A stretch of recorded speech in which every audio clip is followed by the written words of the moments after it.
Sport drive mode activated.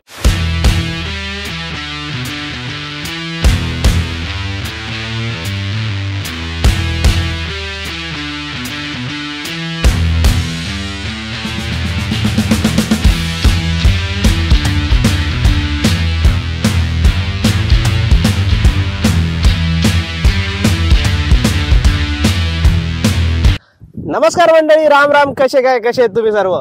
स्वागत आहे तुमच्या सगळ्यांचं फोर्ड ऑटोमेटच्या आजच्या एका नवीन व्हिडिओमध्ये. आणि मित्रांनो, आजचा जो व्हिडिओ येतोय आपला ओनरशिप रिव्ह्यू, आणि ती पण अशा कारचा जी आता जस्ट काही महिन्यांपूर्वी लॉन्च झाली आहे. कॉम्पॅक्ट एसयूव्ही सेगमेंट मध्ये गाडी येते, तुम्हाला येते ती महिंद्राकडनं. आणि याच्यात खूप साऱ्या गोष्टी महिंद्राने मेन्शन केल्या आहे मित्रांनो, कारण की फीचर्स वाईज, नवीन काही इंजिन स्पेसिफिकेशन वाईज याच्यात तुम्हाला खूप साऱ्या गोष्टी भेटणार आहेत. येस मित्रांनो, आजची जी गाडी ती म्हणजे तुमची XUV3XO. या गाडीचा आज आपण ओनरशिप रिव्ह्यू देणार आहे मित्रांनो. तुम्हाला जे काही कंपनीने गोष्टी मेन्शन केल्या त्या तुम्हाला भेटतात, नाही भेटतात, काय काय गोष्टी तुम्हाला अजून याच्यात हव्या आहेत, या सगळ्यांबद्दल आपण माहिती घेण्याचा प्रयत्न करू आपल्या ओनर्स कडनं. तर त्यासाठी आज आपण स्वागत करतोय आपल्या चॅनल मध्ये. प्रणव, स्वागत आहे तुमचं फोर्ड ऑटोमेट मध्ये. प्रणव, सगळ्यात पहिला प्रश्न, XUV3XO कधी घेतली होती आपण? गाडी आताच 8 ऑगस्टला घेतली, म्हणजे 20 दिवस झाले गाडी घेऊन. आणि एवढ्या टाइमात गाडी किती किलोमीटर रन झाली? गाडी 1000 पर्यंत चालली 20 दिवसात. जास्त करून सिटी मध्ये चालली आहे, हायवेला ती 2-1 वेळ चालली असेल. अच्छा, 20 दिवसात 1000 किलोमीटर चांगला रन आहे म्हणू शकतो आपण. तसं कॉम्पॅक्ट एसयूव्ही सेगमेंट मध्ये खूप साऱ्या गाड्या अवेलेबल राहतात, जसं नेक्सॉन वगैरे खूप साऱ्या गाड्या आहेत. 3XO मागे जाण्याचं कारण काय होतं? गाड्या तशा भरपूर बघितल्या. 3XO खूप नंतर आली. बरोबर. पहिले तर फॉन्क्स वगैरे बघत होतो, त्याच्यानंतर नेक्सॉन आहे. नेक्सॉन गाडी चांगलीच आहे, पण आधी ती फॅमिली आहे काकांकडे, तर मला तिचं थोडं फक्त बॅक सीटचं ना थोडं कंजेस्टेड वाटत होतं. अच्छा. आणि नंतर जेव्हा मी ही बघितली तेव्हा मला वाटलं की सीट्स मला इथे जरा तिच्यापेक्षा चांगलं वाटलं, सिटिंग कम्फर्ट. आणि सेम गाडी घेण्यापेक्षा काहीतरी नवीन केलेलं चांगलं. बरोबर. त्याच्यानंतर मी किया पण बघितली, सोनेट, पण त्याचा सेफ्टी इश्यू आहे थोडा. 5 स्टार सेफ्टी होती. बरोबर. हीच घेतली. आणि इंटेरियर वगैरे चांगलं दिलंय. आता खूप महिंद्राने प्रगती केली, इम्प्रुव्हमेंट म्हणू शकतो आपण. चांगल्या प्रकारे खूप सारी इम्प्रुव्हमेंट आहे महिंद्राच्या याच्यात. बरोबर. आता एवढ्या याच्यात गाडी तुम्ही रन केली आहे, गाडी जेव्हा घेतली असेल तेव्हा तिची ऑन रोड प्राइसिंग किती गेली धुळे सिटीसाठी, आणि कुठलं मॉडेल आहे, कुठलं व्हेरियंट आहे? बरोबर. तर जेव्हा गाडी बुक केली होती म्हणजे 1.5 महिना आधी, बरोबर, ते लवकर एक तर देत नाही सध्या डिलिव्हरी. 1.5 महिना आधी बुक केली होती, तेव्हा त्यांनी हे X5 मॉडेल आपलं. बरोबर. X5 नॉर्मल आहे, एल पण येतं, हे नॉर्मल आहे. तर त्यांनी प्राइस 1278 दिली होती. पण जेव्हा डिलिव्हरीच्या वेळेस गेलो तर ते बोलले की सध्या गाडीची प्राइस कमी झाली, ती 1262 गेली आपली. आणि तिकडून ऍक्सेसरीज टाकल्या नाही म्हणून 12,000 अजून परत आले. तुम्ही म्हणू शकता की 12.5 पर्यंत गेली. मला म्हटलं का डिलिव्हरीचे चार्जेस वाढवून सांगितले. पहिल्यांदा असं झालं की कमी केले. हा, मी ते ऐकलं. सुखद धक्का होता तो. हा, चांगला धक्का बसला होतो. म्हणजे ऑन रोड प्राइसिंग X5 साठी धुळे सिटी साठी 12,50,000 पर्यंत जाऊ शकते. बरोबर, विदाउट ऍक्सेसरीज. ऍक्सेसरीज तुमच्या टाकल्यात. ओके, ऍक्सेसरीज बाहेरून टाकल्यात. काय काय गोष्टी चेंजेस केल्या, मॉडिफिकेशन काय काय केली? मॉडिफिकेशन म्हणजे मी असे काही खूप मेजर नाही केलेत. एक सीट कव्हर टाकले. बरोबर. खाली आपण पूर्ण मॅटिंग केलं. बरोबर. त्याच्यानंतर एमड फ्लॅप वगैरे टाकलं. हे वायझर टाकलं, डोर वायझर. आणि आपलं हे टाकलं स्टेरिंग कव्हर. जिथे तुम्ही शोरूमला घेत होते त्या ऍक्सेसरीज आणि याच्यात पैशांचा किती फरक पडला? एक मिनिमल अमाऊंट, म्हणजे कोणी बाहेरून जर करेल त्यासाठी. तर ते सीट कव्हरचं मला काहीतरी 12-13,000 पर्यंत सांगत होते. हे सेमच क्वालिटीचे सीट कव्हर आहे XUV3XO, ते मला 10 पर्यंत गेले. आणि मी पूर्ण काम जे केलं 21,000 पर्यंत गेलं. त्यांनी मला डिस्काउंट करून ते 19 पर्यंत घेतले, म्हणून मी बाहेरून केलं. आणि ओळखीचे पण होते. बरोबर, बाहेरून थोडं जास्त पडलं असतं अजून. बरोबर. जी आपली आता XUV3XO आहे, हिची म्हणू शकतो आपण जी की स्पेशालिटी, हिची इंजिन भेटतं तुम्हाला, रिफाइनमेंट म्हणतात, ड्रायव्हिंग कॅपेबिलिटी, स्टेअरिंग वगैरे, त्या गोष्टींबद्दल काय सांगशील? प्रोज मध्ये या गोष्टींमध्ये तू XUV3XO ला काय काय गोष्टी सांगशील? जसं मी म्हणजे माझे एक चुलत मामा त्यांच्याकडे आधीचं व्हर्जन XUV300 वाला ती मी एकदा चालवली होती. तर तिच्या इंजिन मध्ये ना मला थोडासा नॉइज वाटायचा की जरा इंजिन आवाज करतंय. पण ही खूप रिफाईन झाली आता. मी जेव्हा टेस्ट ड्राईव्ह घेतली तेव्हा मला ते जाणवलं.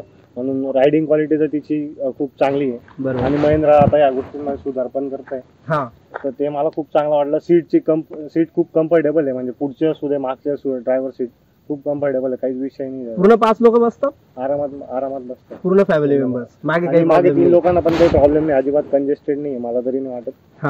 बरोबर, कारण की हा प्रश्न राहतो कॉम्पिटिटिव्ह मध्ये बरोबर. मागे 3 लोक बसणं हा थोडा एक क्वेश्चन येतोच बुवा. आणि 2 लोक असतील तर ते आर्म रेस्ट पण दिलंय म्हणून काही प्रॉब्लेम नाही. बरोबर आहे. जी की साऊंड सिस्टीम वगैरे इन्स्ट्रुमेंटल क्लस्टर जी की त्यांनी दिलेलं आहे, सेंट्रल कन्सोल दिले एवढी मोठी स्क्रीन, कधी काही प्रॉब्लेम आला या गोष्टींमध्ये? आतापर्यंत 20 दिवसाचा तसा काही प्रॉब्लेम नाही आला. आणि साऊंड सिस्टम तर मला खूपच चांगली वाटली. म्हणजे ओके, म्हणजे ओव्हरऑल सगळ्या गोष्टी चांगल्या होत्या याच्याबद्दल. खूप चांगली.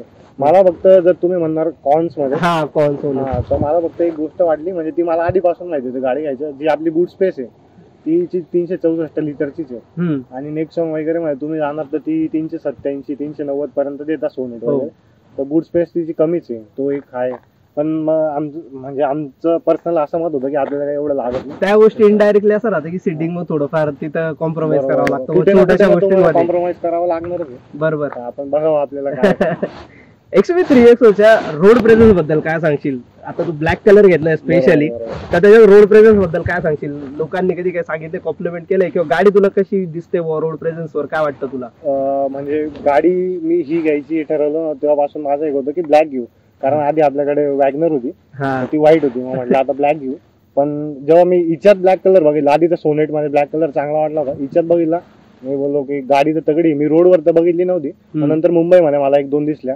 आणि आता जेव्हापासून मी घेतली आहे तर लोक, मी जिकडे आपलं हे करायला गेलो, सीट कव्हर वगैरे टाकायला गेलो, तिकडे पण लोकांनी मला येऊन विचारलं की कुठली गाडी आहे, नवीन मॉडेल आहे का, असं तसं. म्हणजे रस्त्याने पण लोक बघत असतात. रोड प्रेझेन्स तिचा तगडाच आहे. मागे ते कनेक्टिंग टेल लाईट वगैरे दिलाय म्हणून रात्री पण. आणि DRLs वगैरे तर आता 107 पासून जे काही चेंजेस वगैरे केले त्यांनी, तर गाडी दिसताना खरंच भारी दिसते. गाडीचा लुक चांगला आहे. आणि त्यांनी फॉग लाईटला दिलंय आपल्याला, कव्हर दिले, लागलं तर बसवू शकतो. आपण काय अजून बसवलं नाही, पण आता मी हायवेला एक राईड केली रात्री, त्याच्यावर मला असं लक्षात आलं की गरजेचं आहे फॉग लाईट टाकणं. ओके, म्हणजे थोडंफार पॉवर कमी हेडलाईटचा. हा, फक्त हेडलाईटच्या मला वाटलं तर फॉग लाईट टाकणं गरजेचं आहे. मी आता तो विचार करतोय टाकायला. ओके, याच्यानंतर झालं, आता ह्या गोष्टी झाल्या प्रोज आणि कॉन्स बद्दल. तुला आपण धुळ्यातूनच गाडी घेतली, बरोबर? आफ्टर सेल्स काय वाटलं तुला? कसं वाटलं सर्व्हिसिंग सेंटर, जे की धुळ्याचं आपलं महिंद्राचं शोरूम आहे, तिथे तुला काय वाटलं? जेव्हा तू गाडी घ्यायला गेलं तिथं तुला एक्सपिरियन्स कसा वाटला? मी गाडी घेणार होतो तेव्हा आधी जरा तपास केला होता, पण ते कदाचित तिकडचं जरा वेगळं असेल. माझ्या मामांनी मला सांगितलं होतं की महिंद्राची सर्व्हिस म्हणजे ठीकठाकच आहे, तुम्ही जास्त एक्सपेक्टेशन नाही ठेवू शकत, जेवढी मारुतीकडून आहे. बट जेव्हापासून इकडे गाडी बुक केली तर ते म्हणजे त्यांना फोन वगैरे केल्यावर ते नीटच सांगायचे की एवढा वेळ लागणार आहे. गाडीच्या डिलिव्हरीला गेलो तेव्हा सुद्धा त्यांचं बोलणं वगैरे चांगलंच होतं. आणि नंतर नंबर प्लेट जरा 8-10 दिवसानंतर आली, त्यांच्याकडून थोडं लेट झालं, कारण डिलिव्हरी आम्हाला अचानक मिळाली होती, थोडं ओळखीचं असल्यामुळे. बरोबर. तर त्यांची सर्व्हिस मला तर चांगलीच वाटली, म्हणजे बोलणं वगैरे आतापर्यंत. आणि पुढे घेतल्यानंतर आतापर्यंत काही सर्व्हिसिंग वगैरे त्यांनी बोलवलं किंवा काही कॉस्टिंग वगैरे तुला द्यावी लागली एवढ्या 20 दिवसांच्या टाइम पिरियड मध्ये? नाही, 20 दिवसाच्या नाही झालं, पण मी जेव्हा नंबर प्लेट टाकायला गेलो तेव्हा तुम्हाला सांगितलंच की त्यांनी सांगितलं की तुम्ही ऍक्सेसरीज नाही घेतल्या, तुमचे 12,000 परत मिळणार आहेत. ते चांगला सुखद धक्का होता, असं कोणी देत नाही. पैशांचे धक्के लय कमी भेटतात. बरोबर आहे. XUV3XO ही एक कॉम्पिटिटिव्ह सेगमेंटची गाडी, बरोबर? तर याच्यात आता म्हणू शकतो आपण की किती स्टारची रेटिंग तू देऊ शकतो या गाडीला तुझ्या एक्सपिरियन्स वर, की इंटेरियर डिझायनिंग म्हणून घ्या, तुझी कम्फर्ट लेवल, तुला कसं वाटलं गाडी घेतल्यानंतर, तुला ज्या काही गोष्टी तुला फील झाल्या त्याच्यावरून तू काय रेटिंग देशील या गाडीला? गाडीची म्हणजे जसं रायडिंग क्वालिटी तर मला खूप आवडली, जे माझ्यासाठी खूप मेन आहे, कारण गाडी आपणच चालवतो. बरोबर. बाकी जर तुम्ही ऍव्हरेज वगैरे साठी जाणार तर सध्या गाडी ऍव्हरेज तसं मला आतापर्यंत 13च देते, टू बी ऑनेस्ट. आणि मी त्यांच्याशी जेव्हा बोललो होतो तेव्हा मला ते बोलले की एकदाची पहिली सर्व्हिसिंग झाली तुमची तर ती 15-16 देईल, आणि तेवढंच वाटतंय मला. त्याच्याहून जास्त एक्सपेक्टेशन मी पण नाही ठेवू शकत. बरोबर. कारण एक तर गाडी एक तर सेफ्टी येईल, एक तर ऍव्हरेज येईल. आपण एक चूज केली, ठीक आहे 13 देते, तो एक थोडासा कॉन तुम्ही म्हणू शकता. बाकी बूट स्पेसचं एक मी तुम्हाला बोललोच, तर त्या 1-2 गोष्टी जर आपण मायनस केल्या तर मला वाटतं की 5 मधून जर रेटिंग द्यायची झाली तर 4.5 पर्यंत मी देऊ शकतो गाडी. क्या बात आहे, क्या बात आहे. म्हणजे 3XO जे की नाव गोष्टी जेवढ्या मेन्शन केलं होतं महिंद्राने, त्या सगळ्या गोष्टींवर आता तरी खरं उतरते आपण असं म्हणू शकतो. कारण अलेक्सा वगैरे त्यांनी ऍड केलं आता अमेझॉनचं, म्हणून तुम्ही ते. आणि आतापर्यंत काही प्रॉब्लेम पण आला नाही होत मेजर गोष्टींचे तुम्हाला काही दिसल्या नाही? तर आतापर्यंत 20 दिवसात काहीच प्रॉब्लेम दिसला गाडी मी म्हणजे असं समजा की आता सध्या पाऊस वगैरे चालू आहे, ऑफ रोडिंग मी टेकडी वगैरे इकडे नेली तिकडे गेली, मी खूप चालू, काही प्रॉब्लेम आला नाही, मला प्रॉब्लेम झाला नाही, पॉवर बॅक फुटेज नाही वाटला. हा, एक्झॅक्टली. या गोष्टीत म्हणजे या गाड्यांचं असं होऊ शकतं की ज्या बाकीच्या गाड्या आहे नाव न घेता की थोडं पॉवर लाईक वाटतो त्यांना एक कुठल्या गाड्यांमध्ये वाटल्या, जाऊ दे मी त्यांचं सांगते. टॉप जेव्हा एखाद्या वेळेस टॉप गिअर वगैरे मध्ये जातो तेव्हा थोडंफार वाटतं. टॉप गिअरचा विषय निघाला, टॉप स्पीडची किती काढली का आजपर्यंत? मी तर तुम्हाला सांगेन की मी हायवेला 2-1 वेळेस गेलो. मी 140-150 पर्यंत फक्त ट्राय केली. मी असं नेहमी चालवत नाही, हा पण मला बघायचं होतं जाते का, कारण 6 गिअर बॉक्स आहे, गिअर मी बघितलं तर जाते. 140 स्टॅबिलिटी होती, प्रॉपर वाटत होतं, खूप चांगली स्टॅबिलिटी होती. म्हणजे जेवढं मी एक्सपेक्ट नव्हतं केलं. हा. अजिबात कळत नाही की गाडी चालते भाई 140-150 ला, तर ते मला खूप चांगलं वाटलं. आणि जे स्टेअरिंगचं फील कसा वाटला? लेदर स्टेअरिंग दिलंय, ऍडव्हान्टेज वाटतं का डिसएडव्हान्टेज वाटतं त्या गोष्टीचं? नाही, मला तर ऍडव्हान्टेजेस वाटतं, कारण जे आधीचं मॉडेल होतं ते मला थोडं एवढं स्मूथ नव्हतं, थोडं हार्ड होतं ते ऍक्च्युली बोलेरो वगैरे सारखं वाटायचं.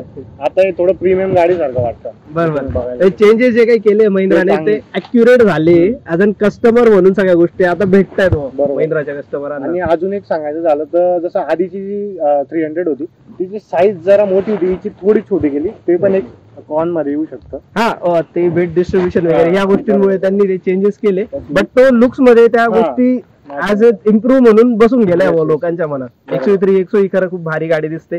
आणि ऑन रोड प्रेझेन्स जसं तुम्ही सांगितलं भारी वाटतो, वेगळा वाटतो, डीआरएल्स वगैरे वाटतात. त्यांनी बॅग चेंज केला आधीपेक्षा, ते काही लोकांना चांगलं वाटू शकतं, काही लोकांना खरं वाटू शकतं, ते कम्प्लिटली आपली चॉईस आहे. बरोबर.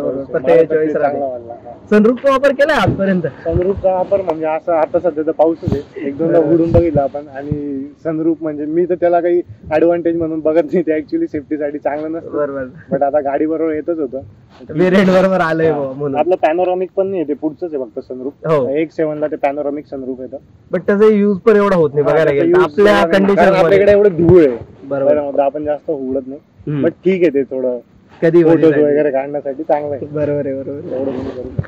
तर मित्रांनो, हा होता एक डिटेल्ड रिव्ह्यू, म्हणजे ओनरशिप रिव्ह्यू म्हणू शकता तुम्ही तुमचा XUV 3XO बद्दलचा. तुम्हाला याच्याबद्दल अजून काही प्रश्न वाटत असेल मित्रांनो, जेव्हा काही तुम्हाला काही गोष्टी विचारा असतील, नक्की तुम्ही विचारा कमेंट सेक्शन मध्ये. आम्ही त्या गोष्टींचे उत्तर प्रणवकडे घेण्याचा प्रयत्न करू आणि तुम्हालाही त्याच्याबद्दल अजून माहिती देण्याचा प्रयत्न करू. तुम्हाला हा रिव्ह्यू कसा वाटला, अजून काही तुम्हाला क्वेश्चन असेल नक्की विचारा. आणि मित्रांनो, जर तुम्ही चॅनल नवीन असाल तर पहिले जाऊन चॅनल सबस्क्राईब करून द्या, बेल नोटिफिकेशन प्रेस करून द्या. आणि आता भेटूया एका नवीन व्हिडिओ मध्ये. तोपर्यंत काळजी घ्या तुमच्या परिवाराची. जय महाराष्ट्र. जय महाराष्ट्र.